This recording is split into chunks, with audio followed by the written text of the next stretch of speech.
नमस्कार मंडळी, तुमचे पुन्हा एकदा नवीन एका व्हिडिओमध्ये खूप खूप स्वागत आहे. आज आपण पोह्यांवर पाणी घालून आणि तसेच गॅसचा जरासुद्धा वापर न करता पोह्यांपासून वर्षभर टिकणारी एक भन्नाट रेसिपी तयार करणार आहोत. आणि खरंच लहानांपासून मोठ्यांपर्यंत सगळ्यांनाच खूप आवडणार अशी ही रेसिपी आहे. त्यामुळे व्हिडिओ कुठेही स्किप न करता शेवटपर्यंत नक्कीच बघा. चला तर थेट रेसिपीकडे वळूया. तर सगळ्यात पहिले आपल्याला पाव किलो एवढे पोहे घ्यायचे आहेत आणि पोहे आहेत ते आपल्याला स्वच्छ निवडून घ्यायचे आहेत. सध्या गॅस आणि फ्युएलचं प्रॉब्लेम चालू आहे, त्यामुळे खरंच ही एवढी रेसिपी छान आहे ना, बघितल्यावर तुम्हाला नक्कीच खूपच आवडणार आहे. त्यामुळे शेवटपर्यंत नक्कीच बघा. पोहे निवडून झाल्यानंतर आपल्याला ते स्वच्छसे धुवून घ्यायचे आहेत आणि पूर्णपणे पाण्यामध्ये भिजवून घ्यायचे आहेत. त्यासाठी मी खाली एक पसरट भांडं घेतलेलं आहे आणि त्यामध्ये चाळण ठेवलेली आहे आणि चाळणीमध्ये पोहे घालून घेतलेले आहेत. आता हे पोहे आपल्याला 1 ते 2 पाण्यातून स्वच्छसे धुवून घ्यायचे आहेत. एकदा धुवून झालेले आहेत, पुन्हा एकदा आपण हे पोहे स्वच्छ धुवून घेऊया.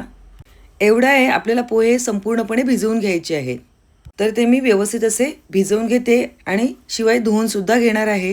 तोपर्यंत तुम्ही सांगा, तुम्ही आपल्या चॅनलला सबस्क्राईब केलं की नाही? जर सबस्क्राईब केलं असेल तर ठीकच आहे, आणि जर सबस्क्राईब केलं नसेल तर पटकन सबस्क्राईब करा. तसेच बाजूला असलेल्या बेल आयकॉनवर प्रेस करायला विसरू नका, म्हणजे असेच साधे, सोपे, खमंग आणि चविष्ट रेसिपी तुम्हाला नेहमी बघायला भेटतील. तर या ठिकाणी आपले 2 वेळा स्वच्छ असे पोहे धुवून झालेले आहेत आणि भिजवून सुद्धा झालेले आहेत. आता तिसऱ्या वेळेला आपल्याला यावर पाणी घालून घ्यायचं आहे आणि पोहे व्यवस्थित भिजल्यानंतर आपल्याला हे पुन्हा पाणी काढून घ्यायचं आहे. तर आता आपण या पोह्यांमधलं पाणी काढून घेऊया. पाणी काढून झाल्यानंतर आपल्याला ते अर्ध्या तासासाठी भिजत ठेवायचे आहेत. आता या पोह्यांवर मी झाकण ठेवून अर्ध्या तासासाठी असेच भिजत ठेवणार आहे. तर या ठिकाणी पोहे भिजून अर्धा तास झालेला आहे आणि आपले पोहे छान भिजले सुद्धा आहेत. ते तुम्ही जवळून बघू शकता. सगळे पोहे व्यवस्थित असे सगळे मिक्स करून घेऊया आणि एका दुसऱ्या ताटामध्ये काढून घेऊया. तर या ठिकाणी मी एका दुसऱ्या प्लेटमध्ये हे पोहे काढून घेतलेले आहेत. हे पोहे दुसऱ्या प्लेटमध्ये काढून घेतल्यानंतर आपल्याला पाणी घालून थोडे थोडे मळून घ्यायचे आहेत. थोडक्यात काय आहे, आपल्याला ह्याचं छान असं स्मूथ बॅटर तयार करायचं आहे. ते मी का ते पुढे सांगणारच आहे.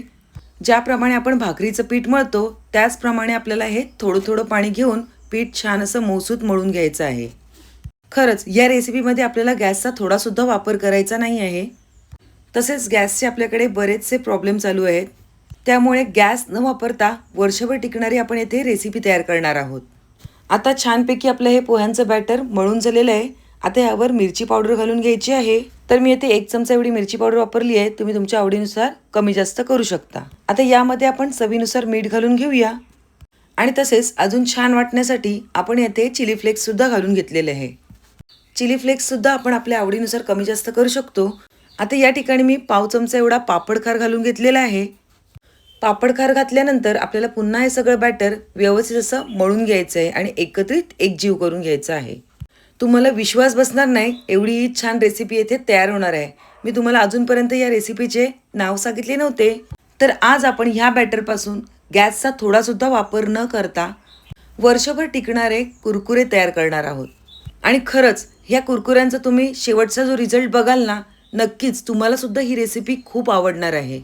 मेन पॉईंट यामध्ये गॅसचा आपण थोडासुद्धा वापर केलेला नाही आहे. शिवाय रेसिपीसुद्धा अगदी पटकन होणारी आहे. तर या ठिकाणी सगळं बॅटर व्यवस्थित असं मिक्स झालेलं आहे. अजून थोडंसं पाणी आपण यामध्ये घालून घेऊया, म्हणजे पुढे आपल्याला जी प्रोसेस करायची आहे त्यासाठी काही प्रॉब्लेम होणार नाही. तर हे पोह्याचं बॅटर व्यवस्थित भिजण्यासाठी आतापर्यंत आपण 1.25 ग्लास एवढं पाणी येथे वापरलेलं आहे. एक थोडक्यात थोडा अंदाज येण्यासाठी मी येथे तुम्हाला हे प्रमाण सांगितलेलं आहे. आता या ठिकाणी आपल्याला एक रिकामी ग्लास घ्यायचा आहे आणि त्यामध्ये पायपिंग बॅग ठेवून घ्यायची आहे. तर ही पायपिंग बॅग आपण या ग्लासावर व्यवस्थित अशी ठेवून देऊया. याचा उपयोग आपण केक बनवण्यासाठी करतो. आता माझ्याकडे शिल्लक होती त्याचा मी उपयोग केला आहे. जर तुमच्याकडे ही पायपिंग बॅग नसेल तर अशी साधी पॉलिथिनची पिशवी घ्यायची आहे आणि त्यामध्ये हे बॅटर भरून घ्यायचं आहे. आता हे जे पोह्याचं बॅटर आहे ते ह्या पायपिंग बॅगमध्ये व्यवस्थित आपण भरून घेऊया. जेवढं आपल्याला यामध्ये व्यवस्थित भरता येईल आणि ह्या पिशवीमध्ये म्हणजेच ह्या पायपिंग बॅगमध्ये मावेल तेवढं बॅटर आपल्याला ह्यामध्ये घालून घ्यायचं आहे. पोह्याचं बॅटर स्मूथ असण्याचं कारण हेच की ह्यामधून आपल्याला हे पोह्यांचं बॅटर खाली पाडायचं आहे, म्हणजेच आता तुम्हाला समजेलच पुढे. तर या ठिकाणी आपलं पोह्याचं बॅटर ह्यामध्ये भरून झालेलं आहे. थोडीशी आपण बॅग टॅप करून घेऊया आणि अजून थोडं बॅटर ह्यामध्ये भरून घेऊया. जवळपास ही पायपिंग बॅग भरेल एवढं बॅटर आपण ह्यामध्ये भरून घेतलेलं आहे. आता हे पूर्ण सेट करून घ्यायचं आहे. आणि व्यवस्थित सेट झाल्यानंतर सगळं बॅटर खाली ओढून घ्यायचं आहे आणि समोरचं टोक हे कापून घ्यायचं आहे. तर आपण कैचीच्या साहाय्याने हे समोरचं टोक कापून घेऊया. आता टोक कापून झाल्यानंतर आपल्याला हे उन्हामध्ये कुरकुऱ्यांच्या आकारामध्ये छान असं पाडून घ्यायचं आहे. तर तुम्ही इथे बघू शकता, तुम्हाला पाहिजे त्या आकारामध्ये कमी जास्त प्रमाणामध्ये हे टोक कापून तुम्ही हव्या त्या आकारामध्ये हे बॅटर घालू शकता. तर या ठिकाणी दिसायला सुद्धा खूप छान दिसते आणि तुम्ही शेवटचा जो रिझल्ट बघाल ना, तर खरंच तुम्हाला सुद्धा ही रेसिपी खूप अशी आवडणार आहे. तर इथे आपले जवळपास सगळे कुरकुरे पाडून झालेले आहेत. सध्या ऊन सुद्धा छान कडक पडतंय, त्यामुळे 1 ते 2 दिवसामध्ये हे कुरकुरे अगदी छान असे कडकडीत सुकले जातात. आता हे सगळे कुरकुरे पाडून झालेले आहेत. आता हे 2 दिवस आपल्याला छान ऊन दाखवायचं आहे आणि कडकडीत तापवून घ्यायचे आहेत. दिसायला सुद्धा मार्केट स्टाईल दिसतात आणि तळल्यानंतर तर अजून छान चव ह्याची लागते. आता हे 1 दिवसामध्ये थोडे सुकल्यानंतर आपण हे पलटी मारून घेणार आहोत. तर हे आपण कुरकुरे पलटी मारून घेऊया, म्हणजे त्यामुळे कुरकुरे लवकर सुकल्याला आपल्याला मदत होईल. त्यामुळे हे आपण पलटी मारून घेऊया. तर आता तुम्ही या ठिकाणी बघू शकता, 2 दिवसांच्या उन्हानंतर आपले कुरकुरे हे छान सुकलेले आहेत आणि अगदी दिसायला सुद्धा खूप छान दिसत आहेत. आता एका बाजूला मी ऑलरेडी तेल गरम करत ठेवलेलं, आपण बघूया आपलं तेल छान तापलंय की नाही. तर इथे आपलं तेल छान तापलेलं आहे आणि ह्यासाठी गॅसची फ्लेम आपल्याला मोठी करायची आहे आणि नंतरच आपल्याला हे कुरकुरे तळून घ्यायचे आहेत. आता आपण हे कुरकुरे तेलामध्ये घातल्यानंतर बघू शकता तुम्ही रिझल्ट. वाव, खरंच खूपच छान फुललेले आहेत कुरकुरे, म्हणजेच होममेड पोह्यांचे कुरकुरे. दिसायला आणि चवीला तर एक नंबर भन्नाट लागतात. हे कुरकुरे आपल्याला एकदम जास्त वेळ सुद्धा तेलामध्ये ठेवायचे नाहीत, नाहीतर मग त्याला थोडासा करपल्यासारखा वास येतो. त्यामुळे थोडेसे हाय फ्लेमवर तळल्यानंतर आपल्याला हे लगेचच काढून घ्यायचे आहेत. तर आपण हे कुरकुरे आता एका टिश्यू पेपरवर काढून घेऊया आणि पुन्हा आपली दुसरी बॅच सुद्धा ह्यामध्येच तेलामध्ये तळून घेऊया. अगदी दरवेळेला मार्केट स्टाईल हे कुरकुरे फुलतात आणि चवीला सुद्धा खूप छान लागतात.